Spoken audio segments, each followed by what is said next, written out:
So hello, everyone, and welcome to World Affairs. I hope that you all had a wonderful Thanksgiving holiday and that you and loved ones are safe and well in these very difficult times.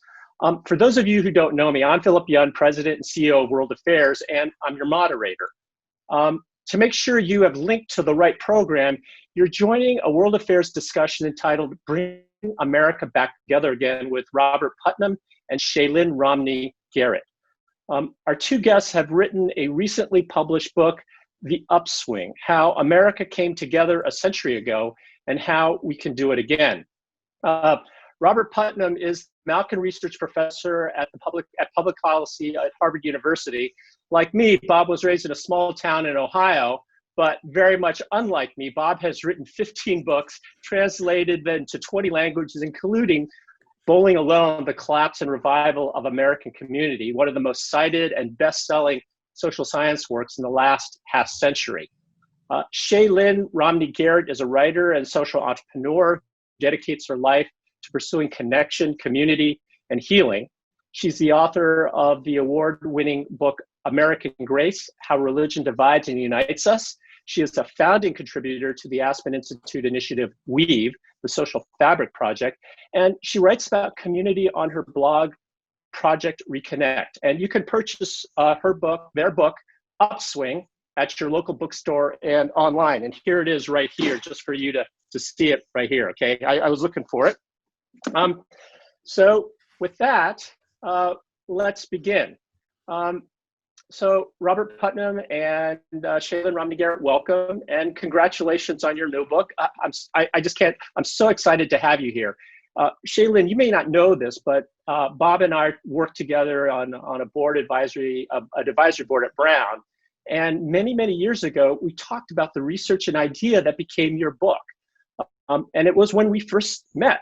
And I'm even more I was very excited then, but I'm even more excited now, because I think what you have written is so relevant in light of the difficulty and hardship that we in America are now enduring.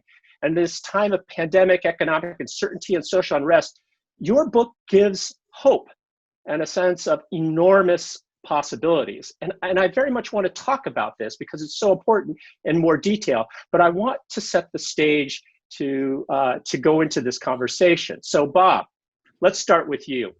You open the book with a description of American society. You point to specific large-scale problems that to many of us would be very familiar, but you have a twist, and it's a great opening. So give us a description of these problems and the twist you provide at the start of your narrative.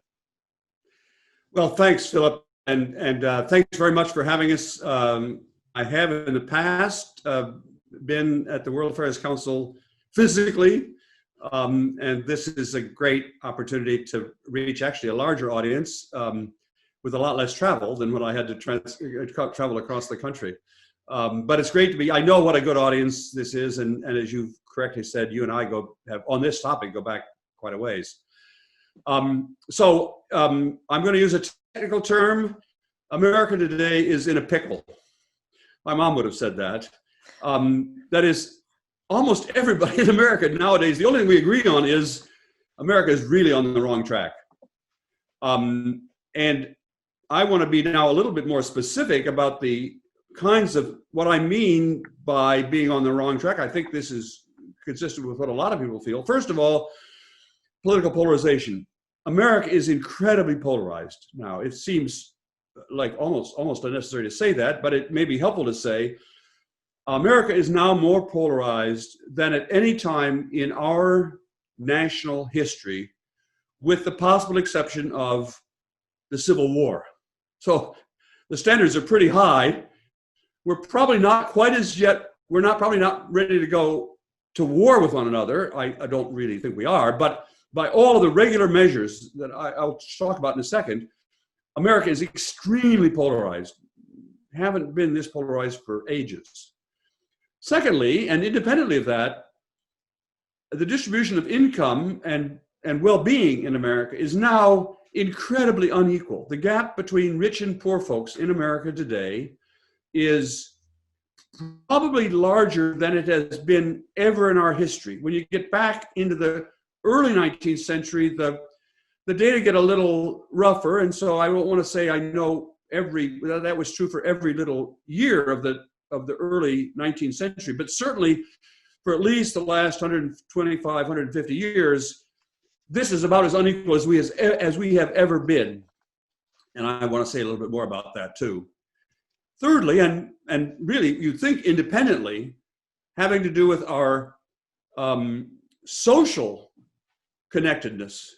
That is the degree to which we connect with our families and with our friends and with our neighbors and with our communities.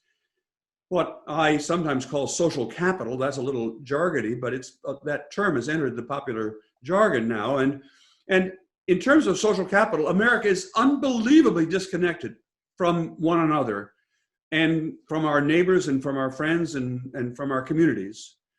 And although the data get a little rougher again as you go back into the 19th century, probably we haven't been this disconnected since probably the 1880s.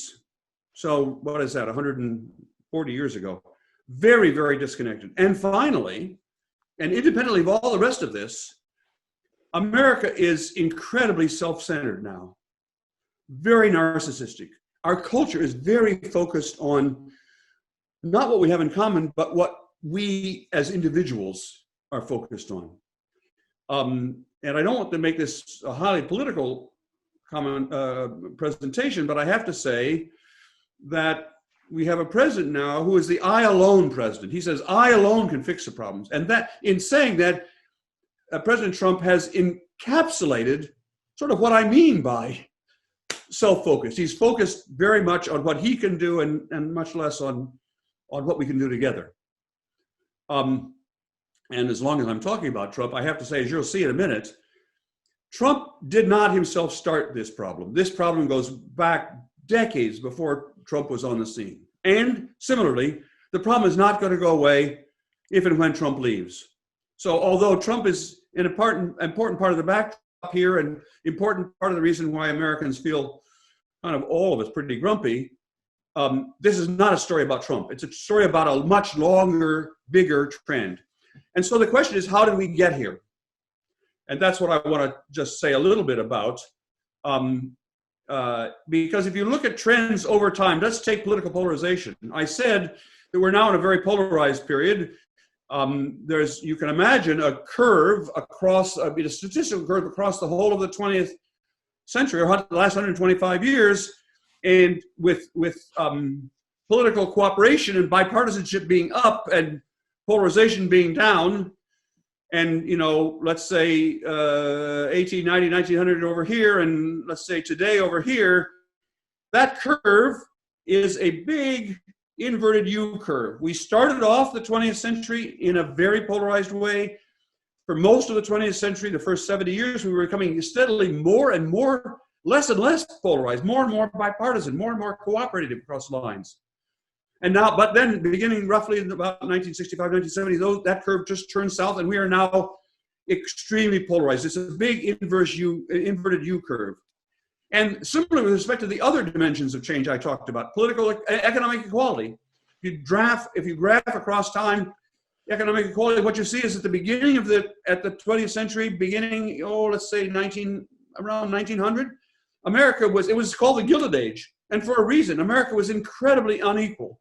But then beginning around 1910, roughly speaking, we began to move in a somewhat more equal direction. And that curve goes up and reaches its peak, roughly speaking, about, probably 1965, 1970. But then it turns, just like the polarization curve turns, and for the last half century, America is becoming increasingly economically divided between rich and poor, until by the time you reach now, we're actually more unequal now than we were over at the beginning of this period. Big inverted U curve. So Bob, let's bring Shaylyn into this conversation. Sure. Shaylyn, you're an expert on the Gilded Age, and one of the things that struck me about the book was, this comparison that was made in the book of a description of a time that sounded familiar to where we are right now. Can you tell us? You cover a 125-year span. So tell us at the beginning of that period what it was like, and how and some of the similarities that you've drawn in certain ways. Yeah. So what we were seeing at that time was extreme income inequality and class segregation. Corporate monopolies, the economy being ruled by corporate monopolies who were growing in size and in power. Workers were powerless to negotiate. We saw pollution, contaminated products making it into the marketplace. A relentless zero-sum power struggle in the public square. Extremely polarized politics, as Bob mentioned. Populism and socialism becoming popular alternatives to the party system that was so gridlocked. Corporate power becoming political power. A lot of cynicism about a rigged system, nativism, suspicion of immigrants, loneliness, isolation, despair, disillusionment. Also, a culture of extreme self-reliance, which at the time was called social Darwinism, the idea that survival of the fittest was not only descriptive of the natural world, but was a good way to organize society. Crime and moral decay, scandals dominating the headlines, and really a lot of commentators foretelling disaster for America. To me, that sounds really, really familiar. And it's remarkable that not only from the historical narrative, but from the data, as Bob was mentioning, we were in a remarkably similar place 120, 125 years ago as we are today. It's really kind of breathtaking. Yeah, so you were just talking about the 1890s, just to make that very clear. And so you make a powerful argument that really gives me hope, while at the same time challenges us. And, Bob went into that, and we'll go into it just a second. But, even though this book is a history of the past 125 years, it's so much more than that. As I read it, to me, it was about a book of empowerment in 2020. So am I getting this right? Again, tell us what your overall message is on this. I mean, I think what we really want is to trace the roots of today's problems to the last time they threatened to engulf our democracy. And the real lesson there is, look, the commentators were foretelling that we had gone off the rails, that democracy would demise, but that didn't happen. On the contrary, what we saw was a remarkable, multifaceted upswing, hence the name of the book. Upswing. We pulled up and out of that time of despair and disillusionment and the sky is falling, and entered actually a multi-decade period in which things were getting better and better and better. And so the point of the book here is really, if there ever were a historical moment whose lessons we need to learn today, it's the moment when the last Gilded Age gave way to the Progressive Era, when individual Americans, empowered through a sense of agency, grabbed the reins of history and pulled us up into a completely different era. And we believe that we can do that again, that we can look back to those lessons of history to figure out what strategic lessons we can learn to get us up into another upswing today. That's our hope. Yeah, so that's a really important aspect, which I think we will go through and talk about what are the things that are possible. But I wanted to dig into the actual analysis and arguments that you make. And so, Bob, we have here, you're making the argument that divisiveness and the disorientation we're experiencing now in 2020 is not new, that America found a way to get out of the profound challenges that we had in the 1890s, and essentially we can do so again. And what's so compelling is that you back this up with empirical evidence and statistics over a 125-year period. I mean, it's so sweeping, the scope. You analyze seemingly unrelated data. Can you give us, you alluded to it a little bit earlier, but can you tell you how you organize the research, the categories and subcategories in a sense, and why you decided to use those kinds of indicators? Sure. Well, to begin with, and now just speaking autobiographically, 20 years ago, I wrote a book called Bowling Alone, which now in retrospect, I can see I was looking at one part, the period from, let's say, roughly 1970 to 2000. That's when I wrote the book. So 30 years of one of these cycles. And it's only now, sort of and toward the end of my career, basically, that I stepped back. And with Shaylyn, we've stepped back in two senses. One is, rather than looking at just 30 or 40 years, we've looked at the whole cycle of the last 125 years, and that shows you this curve, which we've come to call the I curve, because early in the century, the way as Shaylyn was describing, or now, America is very unequal, very polarized, very self-centered, and very isolated. That's very much an I frame of mind and behavior. And up here at the top, in the 1960s, 1970s, we were very much in a we period. America was probably about as equal as we've ever been in a country. We're certainly about as unpolarized as we've ever been bipartisanship ruled the day up there in that period. We were about as connected, this was what Bowling Alone said, about as connected as we had ever been. And we were about, in retrospect, we were about as focused on what we have in common as we will ever have been in American history. But then, once you step back, you can see that all those curves from that point, basically about the time that I started to vote in the middle 60s, everything's been going to hell in a handbasket. And what I'm trying to say is, I said before, in a way, we've moved from the 30 years of one curve to 125 years of four curves, and it gives you a much bigger picture and a much more persuasive picture, and finally, I think, a much more hopeful picture. Because if you're only talking about this, one curve, you're talking about people bowling alone, and you can only trace that back, to from 2000 to say 1970, it looks like you're saying, oh my God, things were much better back in the past. Woe is me. We're on decline. Nothing to do but, try to be nostalgic about a lost past. But now that you can see the whole picture, you can see, no, this actually, we've been here before, exactly as Shaylyn just said. We Americans, people just like us, have been exactly here, and we can learn from them in many, many respects. We can talk more about the lessons we can learn, but we can learn from them a lot about not what got us into this pickle, but how we can get out of it now. And that's what the book is mainly an attempt to say, what lessons can we learn from that period that are relevant to us today? Okay, so Shaylyn, let's talk a little bit more about the data that you put together. I mean, you examine categories. I mean, you have several different kind of categories of curves. You've got one related to politics, you have one to economics, society, and culture. And so you take existing well-accepted research in seemingly separate, diverse academic areas. You do some tweaking here and there and doing some of your own analysis, and you integrate that into a really big picture, and you talk about this consistency. So can you tell us a little bit more about that and maybe give us an example of one of those areas? Bob has alluded to all four of them, but maybe one that you think is particularly compelling that illustrates the I to the we back to the I. Yeah. So the areas again are politics, economics, society, which has to do with our social fabric, and culture. And some of those you can imagine a more concrete way to measure than others, right? I mean, inequality, you can go back to 1913 when the IRS was founded and look at, income data to see about income disparities. That's a nice data set that spans basically this full period. You can also look at things like wealth. You can look at some more interesting data for economics, like economic mobility, whether generations were actually doing better than the generations that had come before. So there's lots of indicators there for economics.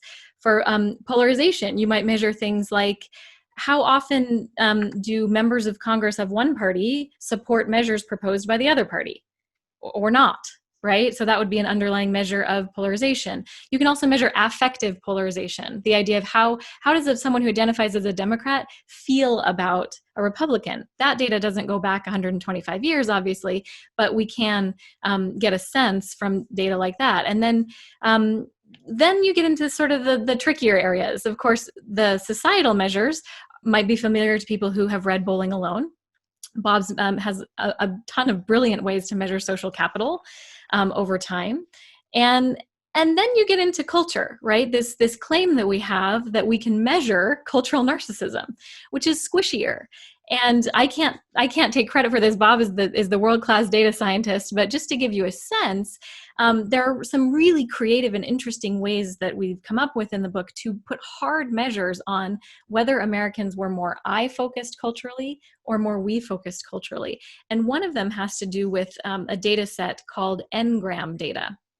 And that is basically an archive of digitized books that Google has put together. So they've digitized and made searchable basically all the books that have been published in the English language, right? And so you can go back over specific periods of time and track the frequency of the usage of particular words. So you can track how frequently the word I showed up versus the word we. And we're talking about popular literature here, not just academic literature. So, you know, everything from cookbooks to mystery stories to gardening books and everything in between, travel books. Were people speaking in an I voice or were they speaking in a we voice? And what's fascinating about that curve, I'll never forget the moment when Bob told me he had discovered this, because it was literally like this, like, oh, like, I can't believe this has happened moment. I had a similar reaction too, yeah. Exactly the same inverted U. I mean, it's shocking when you track the ratio of I words versus we words over the same period. It's the same inverted U, which is really how Bob came up with this idea of labeling these curves the I, we, I curves. And there are also other really interesting measures about culture in the book, which we probably don't have time to go into now, but it's a fascinating way to get at something that's pretty hard to describe in terms of quantitative measures, but we think we've managed to do a really interesting job of that. We hope that our readers will think the same. Shaylyn, forgive me. Philip, forgive me. I'm just going to interject with my favorite there are probably 40 or 50 different measures in this book across all of these four domains, but the single one that I'm most proud of is the first name that parents give their kids. So the Social Security Administration keeps track of all the names that have been given to all kids in America year by year over the last, 150 years. And so you can look up and see, how many people in a particular year got the name Philip or Shaylyn or Bob, and you can track that over time. And what you have to know is that, in some periods, people pick names that suggest they want their kids to stand out, to be different from everybody else, not to conform. Those are kind of I periods. And there are periods when people want their kids to, fit in, not to stand out, but to fit in and in those periods, basically every kid in America is named either John or Mary. I'm exaggerating a little bit. So you can track over time, are we in a period when people wanted their kids to stick out? Or did they want a period in which they did, or were they in a period in which they wanted their kids to conform and to not stick out? And if you track that curve, how concentrated were the name choices, either on all sorts of unusual names like, Gideon happens to be my grandson's name, and Gideon was common over there, but it was, nobody named their kid Gideon. Up here I'm up in that graph, in the chart up there, my parents were very conformist and they were in a conformist period, so almost everybody in America got named either John or Tom or Mary. That's about it. So I was really proud of discovering a hard measure of culture of either conformity or individualism. So just to be clear, so our audience understands this. So over a 125-year period, over these four, broad measures of economics, politics, society, and culture, you basically have a low point, which measures sort of the I period. It peaks around the 60s, and it starts going down steadily. And all four curves happen more or less at the same time. Is that right? Yep. Okay. So Bob, there's a story here that, the second half of the curve here that I thought was really interesting to show how within our lifetime, you and me, things can change in attitudes, right? And we'll talk about this as the key inflection point of the 90s and the 60s and the 1890s. But you highlight how much we've changed in a lifetime in terms of attitudes over the past 60 years. You cite George Romney and you cite Mitt Romney, father and son. I thought it was remarkable. Now, let me just say, well, go ahead and say the story, and then I have a disclaimer at the end. But I think that's a really telling sort of attitude about, many, many things. I got to begin by acknowledging that what we used to call the maiden name, that is the original name of my co-author, on the screen here it says Shaylyn Garrett, but it's actually Shaylyn Romney Garrett. And Shaylyn happens to be a distant cousin. I don't think you spent Thanksgiving with them up in their estate, their chalet, Shaylyn, but it's the same Romney family. Okay, so George Romney, the father of the current Mitt Romney, George Romney was a leading American politician, ran for president, was very well known across the country, probably except for maybe one, slip he made at one point, could easily have become president in 1972, I guess it was, or 68. 68, yeah. He had been governor of Michigan. He was also an extremely successful entrepreneur. I mean, he was one of the richest, most successful business entrepreneurs in America in that era. And he made millions and millions, we're talking about a different era, but he was making millions and millions of dollars, hundreds of millions of dollars every year. But he had a very, how shall I put it, very we-centered view of the world. So he kept giving back all these enormous bonuses that he given. He either told the board, American Motors was the company, he told the board, keep the money, or else he gave it away. And he was one of the biggest philanthropists around. And in politics too, he was very much a we person. He kept talking about how we've got to get along with across party lines. He was typical of that period. And indeed, some of his fellow Republicans were so upset. That's partly why he didn't win the nomination, because he was too open to the other side of the aisle. Okay, fast forward. He had at that point a young son, a kid named Mitt. Now Mitt has become more famous. And I have to say, George Romney, in my view, is one of the. I'm not a big business person, and I'm not a Republican, but he is a hero of mine because he was exactly the kind of person you need. You need somebody who's powerful, but also thinks about other people all the time and listens to other people. And that's what he was. Fast forward, he had a son. His son turned out to be also an extremely rich businessman, very successful, as we all know, made not hundreds of millions, but billions of dollars. And also became a very successful politician, just like his dad. But, and I have to make clear, I think Mitt Romney is a very decent guy. He was my governor in Massachusetts, and I voted for him. I think he's a wonderful guy. But the comparison between Mitt and George, his father, is incredibly different. His father was all the time giving money away. Mitt gives some money away, but almost always to the Mormon church, which is fine, but he's nowhere near in the same league of his father, not at all in terms of the amount of money he gives away. Rather than turning down bonuses, he accepted huge bonuses from Bain. I think Bain was the name of the company that he was a CEO of.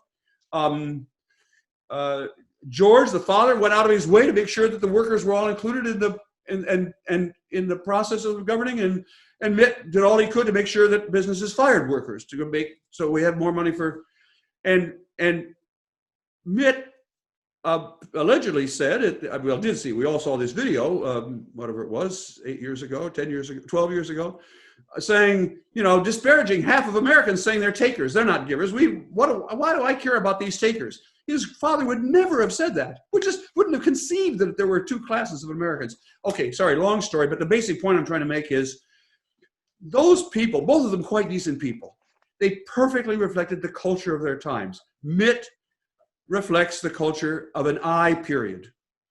George, his father, represented quintessentially the we culture of his period. That's the sense in which we think those two figures encapsulate this I-we-I curve. Okay, thank you. So let's switch gears and let me just tell the audience here, if you have questions, go ahead and put them into the Q&A function and I'll try to touch upon them. Many of them we will, but I just wanted to make you aware that that is something we are looking at. And if Shaylyn and Bob, if you want to answer one of these questions directly as the other is talking or I'm talking, please go ahead and do so and I'll be able to tell. So Shaylyn, we're switching gears a little bit. So this we story of America over this 125-year period begs a question that I think is completely, it's just so relevant for today, is how did people in the 1890s set in motion the movement toward a more communitarian sort of orientation? And the flip side of that question, maybe Bob, you want to answer? I'll figure out. You guys are probably answering these questions in many different ways. There's another really interesting thing is the inflection point of the 1960s, because the question is, how do we start going in the other direction? What happened? So maybe Shaylyn, you could start off with the first one. You know, what happened do you think caused or was the result of going up? And then Bob, since you were, that's bowling alone, essentially. How did we start going back down again? That's me. I grew up in the 60s, so I actually lived through that period. And Shaylyn is going to tell us about the other period that none of us lived through. Go ahead. Yeah, Shaylyn, go ahead. So the question, of course, is how'd they do it? If America was going off the rails 125 years ago, how did they not only keep that from happening, but usher in this decades-long upturn, right? What we see is that really a dedicated group of Americans emerged. And this was a coalition. We're talking about the capital P progressives, which is used in a different way than we use the term progressive today. Progressive was a big tent coalition of a lot of different factions, many of which disagreed about ends and means in terms of what they were after. But what brought them together was a compelling desire to repudiate the downward drift of the nation and a real galvanizing belief in the power of ordinary citizens to do it. And so these capital P progressives engineered this upswing. Now, how did they do it? When we look at the data, going back to the data, a lot of times people say to us, well, what was the leading indicator? If all these curves turned at the same time, if you could just tell us which one turned first, that would give us some sort of silver bullet, right? That's what we should focus on, because that's what might turn first again. And a lot of times people think that first thing was economics. They think, oh, okay, well, they must have addressed the economic inequality. And as that began to ease, the culture shifted and became more connected and all other things. What's fascinating about the data is that turns out not to be the case. It's really hard to tell leading and lagging, but it does seem clear that economics is actually the lagging indicator, that actually shifted last, which is really instructive in terms of where we should start today. So if economics is the lag, what's the leading indicator? It's really hard to tell, but it seems like when you pair the statistical data with the historical record, what emerges is the fact that culture changed first. It seems that there was a moral awakening that really preceded the rest of these turns and actually became the motivating force to get people who were otherwise elites, who were benefiting from these systems, to actually repudiate their lives of leisure and go into a mode of reformism. And at the time, I mentioned earlier, the Gilded Age was characterized by social Darwinism, this really terrible belief that survival of the fittest and devil take the hindmost, and that was just the way it was and should be. There were many people, many of them coming out of evangelical Protestantism, who directly challenged that idea with something called the social gospel, which reminded us that Christianity, which at the time was sort of, a really important feature of American society, was actually not about the survival of the fittest. It was about taking care of the most vulnerable. And so it was a moral reorientation. It was a moral narrative that reoriented people's ideas about what society was about. And also, the historian Richard Hofstadter, who writes a lot about this period, wrote that this was a period of moral indignation directed inward.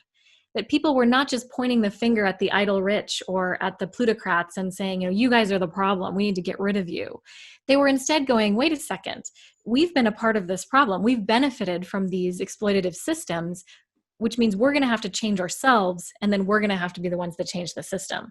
And so I think today, when we're looking for a starting point, Bob and I believe very strongly that this moral awakening, even though it's a harder thing to say exactly how it should begin, is actually the place where we probably should start, because it's where the upturn started last time.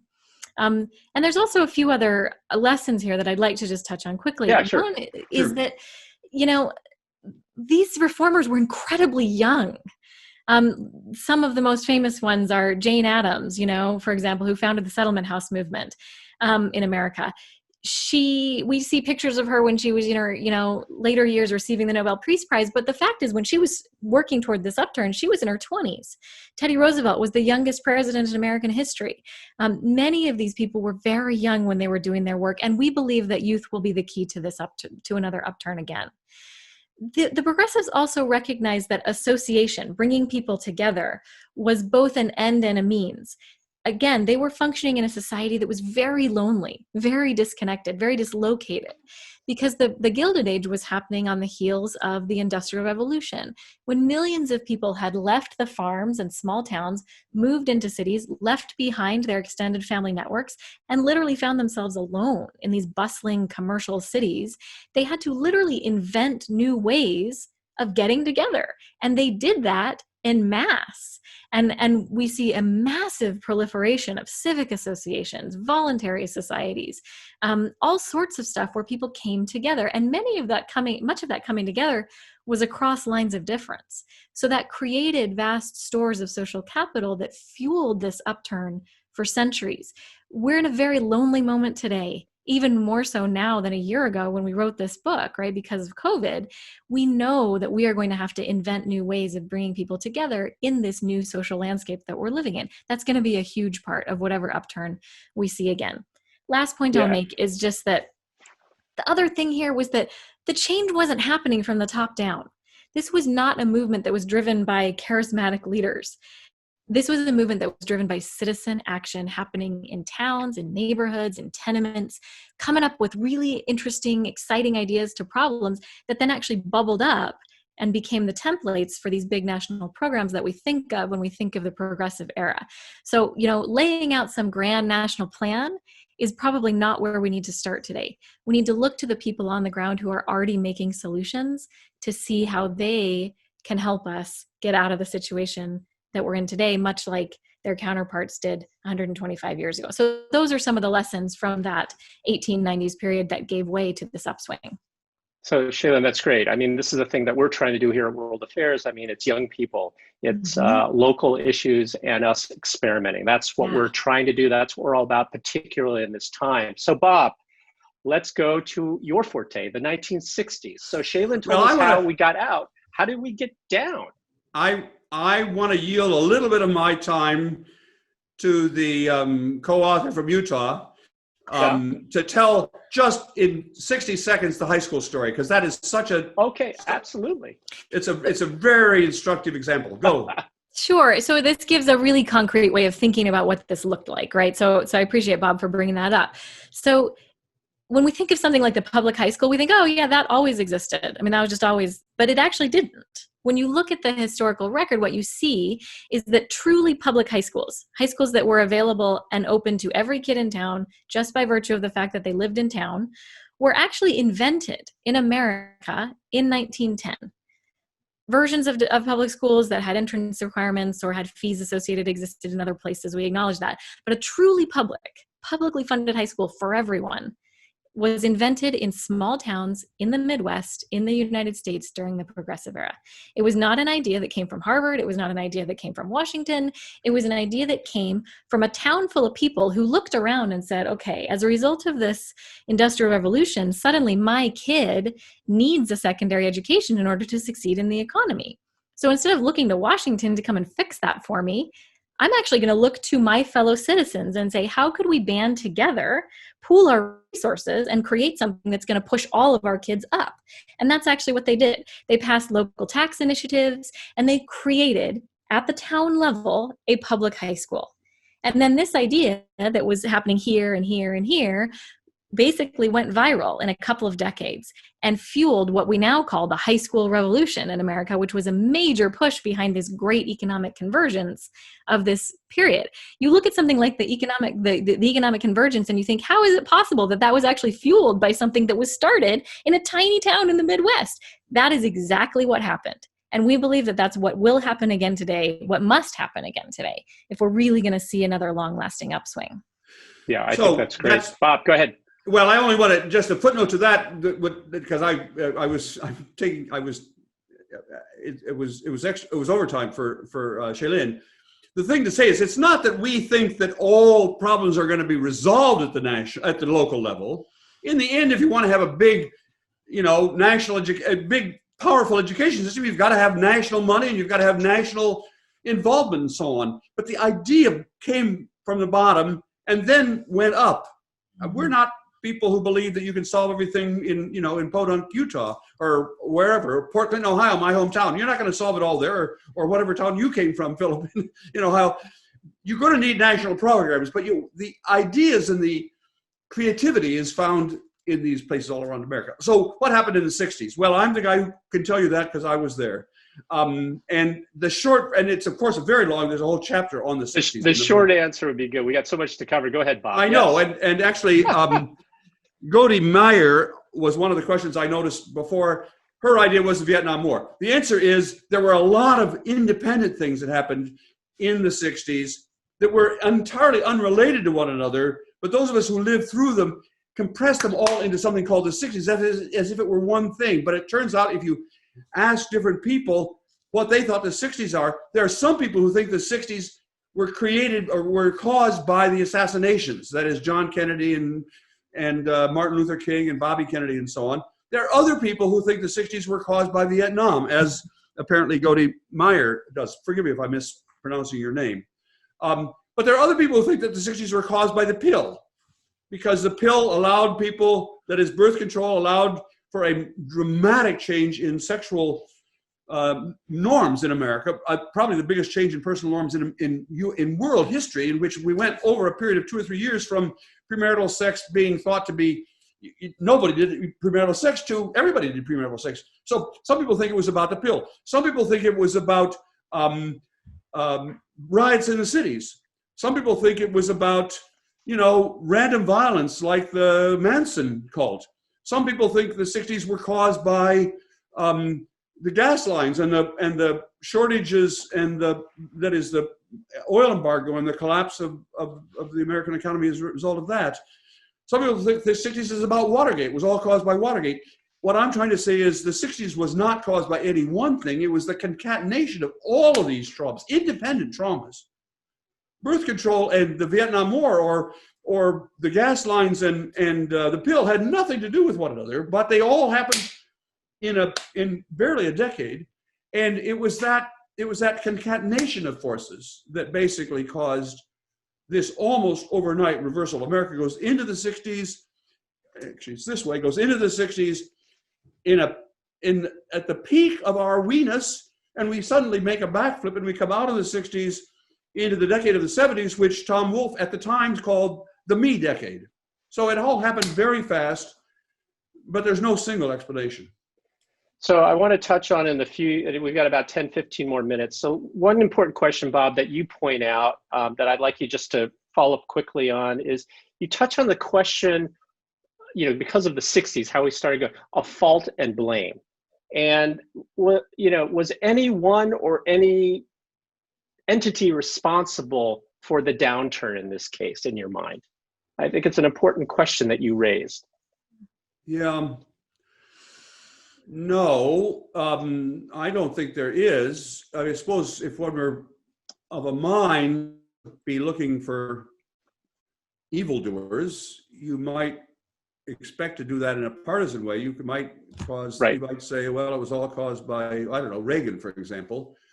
Reagan, by the way, is completely innocent because this trend had been going down for 15 years before, actually it was going down even before Reagan became governor of California, much less led the Reagan Revolution. So just the timeline says Reagan can't have caused it, but also, it's a little hard to blame any individual Democrat. There were some Republicans who were very individualistic, for sure. And there were some, and they were mostly followers of Ayn Rand, I would say kind of a crazy, very far right libertarian in the 50s. And there were some Democrats who were very focused on individual rights and didn't worry so much about responsibility. So I'm inclined to say it's not really partisan. Yeah. If I were looking for enemies, I would, or guilty people, I could name particular people who I thought kind of weren't in the right direction, but I don't think those individual people caused it. I think these were these broader trends we've been talking about. So that's exactly right. In this time right now where we're trying to pull together, one of the things that I think in the book that became clear to me, at least, and I think you're basically saying that, is that, this is not political. It's not idea. It doesn't know parties because there's so much that was going on during this period. I want to touch on race really quickly. So Shaylyn, let me go to you. All right. Both of you in the book debate debate, I devote a considerable amount of space to the experience of African Americans. All right, and in this context of Black Lives Matter, I think this is important. You raise an important question. Did the movement from the I to the we come at the expense of African Americans? That was one hypothesis. Or the other way to look at it is, did Americans' definition simply was too narrow, and that it changed during this period to sort of, account for what's happening? And you talk about a concept of taking, which throughout the book, but this one in particular I think is relevant, is taking your foot off the gas. So right. Can you just tell us about that? Because it's very important. Yeah, it's incredibly important. I mean, we cannot talk about the American we without talking about race. But there's a lot to highlight here. So let me just think quickly about what points I want to hit. I do want to say this: these progressives that we laud as driving the upswing, many of them, it's important to say, were incredibly racist. Okay, so we can't say that every lesson from the progressive era is a positive lesson that we want to emulate today. There are lessons from this period that are negative lessons, things that we definitely do not want to emulate. And to a certain extent, the racism and the sort of too limited circle of moral concern that these progressives were working within actually created some of the systemic racism that we are now having to reckon with. So in some sense, the upswing had knit into it the seeds of its own demise, if that makes sense. Going back quickly to your question about who's to blame, I mean, it's not about blame so much as explaining. When we look to explain that downturn, one of the most important parts of it was simply white backlash to the civil rights movement. That's very real part of this moment when America flipped from we to I. And it's a story you have to tell carefully, because the passage of the civil rights legislation happened at the peak of the we curve. And you can't imagine a scenario where that long and violently resisted legislation could have passed without those decades worth of building toward a more inclusive idea of we. But just at the moment that those passed, there was an incredible backlash to the idea that, okay, now we actually do have to share the pie. And that means integration, and that means racial redress, and that means racial justice. And in the data, in the survey data of the period, you can see a real white backlash against that. And so whether the flip from we to I caused that backlash, or whether the white backlash caused the flip from we to I, that's not really possible to say. But those two things coexisted, and I think were really important part of this story. So the first point, of course, is that the we that we were building toward in those that first 2/3 of the 20th century was an incredibly racialized we. There were many ways in which it was still violently exclusionary. But there are some surprises when you look at the data. When you actually look at the rate of change toward material equality between blacks and whites, the surprise is that Black Americans actually made more progress, more rapid progress toward equalization of outcomes on material well-being before the civil rights movement. So in other words, during that we period.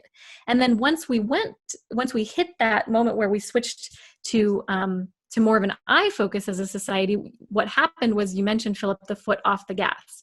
This is a phrase that we use to describe what the actual graph looks like. So the graph of progress toward material equality between blacks and whites shows too slow, but nonetheless surprising progress toward equalization before 1970. And then when you hit 1970, it just levels off. Right when you would think it would accelerate due to the Civil Rights Acts, it flatlines. And so that begs the explanation of how, when you layer that graph on top of the I curve, is there some lesson there about how the we decades were actually more fertile soil for racial equalization than the I decades were? And that's a tricky thing, because of course during the I decades we saw the opening of doors to Black Americans that were previously closed. So it's not a straightforward story, but we do think that the data shows some surprising lessons from the century that have a lot to do with the fact that, in order to get racial reconciliation to really happen in this country, we are going to have to think about our primary conceptions. Are we all in this together, or is this a vast competition, a war of the we's? And that, I think, is the question we need to address first and foremost in order to get us to a place where we can really achieve racial reconciliation in America.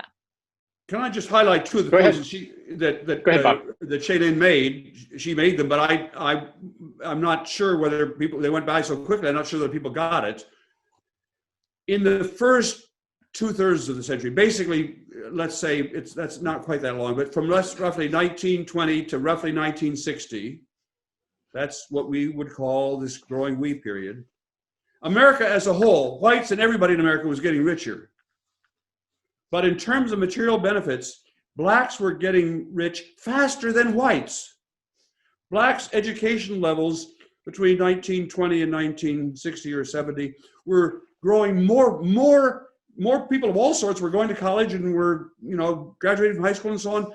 But those indicators of material well-being were rising faster among blacks than among whites. And that is actually a shock. I think that's one of the biggest surprises to me personally, that how could that be? It's a period of Jim Crow, but nevertheless, and we spend some time trying to figure that out. A large part of the answer actually is what's called the Great Migration. In that period, large numbers of blacks were moving from the South, which was really, almost peonage, almost slavery actually in that period, and certainly Jim Crow, moving to Chicago or to Milwaukee or to Boston or to Oakland or Detroit, where life was not perfect for blacks, but it was a lot better than it had been in the Mississippi Delta. So that's the first point that I think people will be surprised at. The second point, again, Shaylyn made this point.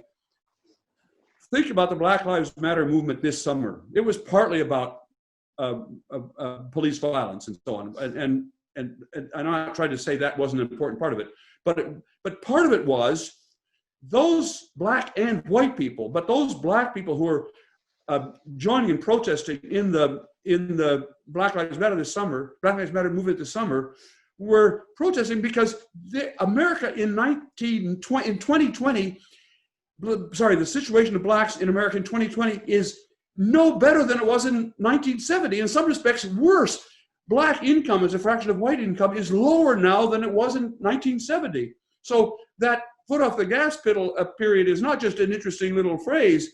It explains why so many black people today are perfectly reasonably, I was going to use a technical term, pissed, because for 50 years, white people think we've solved the problem, but black people know perfectly well that we haven't solved the problem. I'm sorry to get carried away here, but I think both of those points are going to be surprises, not to black people, they know perfectly well those stories, but surprises to white folks. Yeah, I think that chapter was particularly compelling and eye-opening for me personally, and I think the data is very, really very interesting. So we have time for a couple more questions. I think we addressed a lot of the questions that were in here as well, that were in the queue. But Shaylyn, so let's talk about the lessons learned, right? How can we apply the lessons of both the 90s and 60s? What can we do? All right, you alluded to that, okay? So that's what I think people, I've got some sense. Maybe you can give us a few more examples of things that should guide us as we move forward on this. And then what I will do is with you, Bob, is maybe to say, what shouldn't we do? Okay, what are the lessons that we learned from the 60s in that way? So go ahead. I think what I'd like to highlight here, there's so many things we could say, but I think the thing that I'd like to highlight is just going back to that piece about moral awakening. In moments of crisis, people ask us all the time, well, isn't it just moments of crisis or war that actually drives solidarity and a feeling of we-ness? Well, when you look, of course, at the timing of these curves and when things changed, it just can't be that war is the explanation. But there is something to say about concatenations of crises, right? And so certainly during the Gilded Age, as we mentioned, there were all these things going wrong, just as there are today, all these different things going wrong. The question is, how do we respond to a crisis? Do we turn toward each other or do we turn away from each other? And that's a choice. Does that make sense? I mean, it's not that we are not victims of history here. It's not like, oh, a crisis happens and then naturally we all turn toward each other or naturally we all turn away. I think the 1890s are an example of a period when we chose to turn toward each other. And all of these positive externalities flowed from that choice. that collective choice. Whereas in the 60s, we had this concatenation of crises, and we chose to turn away from each other. We chose to turn inward. We chose to turn to our own identity-based factions and all of the negative externalities that have flowed from that choice, right? And so I think the central message of our book is we have agency. This sort of societal pendulum, you might describe it, that swings between I and we, doesn't swing by virtue of gravity. It's not that, we'll reach some sort of natural point at which society will naturally turn again. Society will turn if we choose. And the main choice that we are faced with is the moral choice of whether we're going to do the heart work to turn toward one another and to widen that circle of we, or whether we're going to turn inward and turn away. And that to me is the central choice that we face today. And the lessons of history, the historical records show all of the good that can come from turning toward one another. Okay, so two really quick questions either of you can answer, and then Bob, I have the final question. So there's a question here that I thought was very good. I mean, PASS is a good guide, right? And who's a good guide? The PASS. Very good guide. But people are saying, there's some voices that are saying, well, the world now is so different than it was in the 1890s. So is this really relevant to what you're doing? How do you feel about that? I'm sorry, what is it? Is a PASS a guide? Yeah, well, look, I mean, we're wrapping up here, and there are many things we could say. So what I want to do is talk about what I think is the single most important lesson that we've learned. And we learned that from the 60s, and we learn it in spades from the 1890s. And it's absolutely directly relevant today. Just a little while earlier today, Shaylyn and I were talking with some representatives of the Biden transition team, and we were trying to convince them that they were open to the idea that our book, which is about the 1890s, is actually directly relevant to what Biden needs to do today. And this is the point. We have choice. Agency is the present term for that.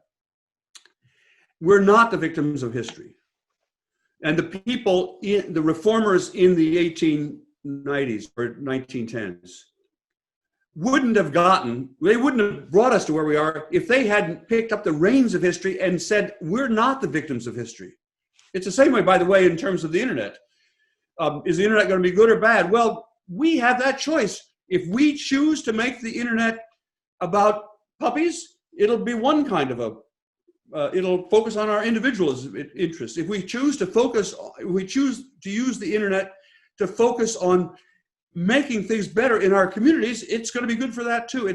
There's not a technological determinism, and there's not, for sure, historical determinism.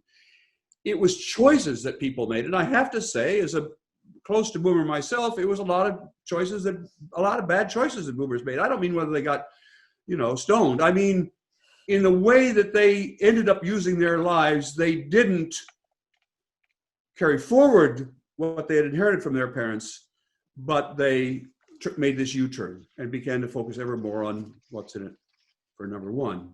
I'm sorry, that's just what the data say. It's unambiguous. Now come to today. This book was written for young people. We meant this book not as a sermon, but as an enlightenment to young people to say, you have a choice. It's in your power to decide where America is going to go. And don't allow yourself to be carried away by this cynicism. It doesn't matter what you do. It matters a whole lot what you do. You're the deciding. And so if a lot of young people today get together, like the Greta Thunbergs or the young people from Marjorie Stoneman Douglas High School or whatever, if they take the reins of history in their hand, they have collectively the power to turn the whole country in a different direction. I get carried away about this, but that's why I'm hopeful. I'm hopeful, really hopeful, because I think there are a lot of people, especially young people in America, who want to change this country. And our major lesson here is, if you want to, you can do it. So Bob and Shaylyn, and our audience, on that very hopeful note, and the one that I absolutely wanted to make sure we ended on, I wanted to thank you all, our audience, Robert Putnam and Shaylyn, Romney, Garrett. We're honored that you could join us today. I thought it was really interesting. And to those of you, again, who listened, I wanted to thank you. I hope you've enjoyed today's program. To learn more, we encourage you to pick up Bob and Shaylynn's latest book, The Upswing, How America Came Together a Century Ago and How We Can Do It Again. Please join World Affairs on Wednesday, December 9th for our next program covering Britain's secret cyber intelligence agency. Join expert John Ferris for a conversation on this mysterious intelligence agency, its past and future, and you can RSVP on our website. So again, all of you have a great rest of your week. Thank you again for joining us, and please be safe and stay healthy. Thank you very much.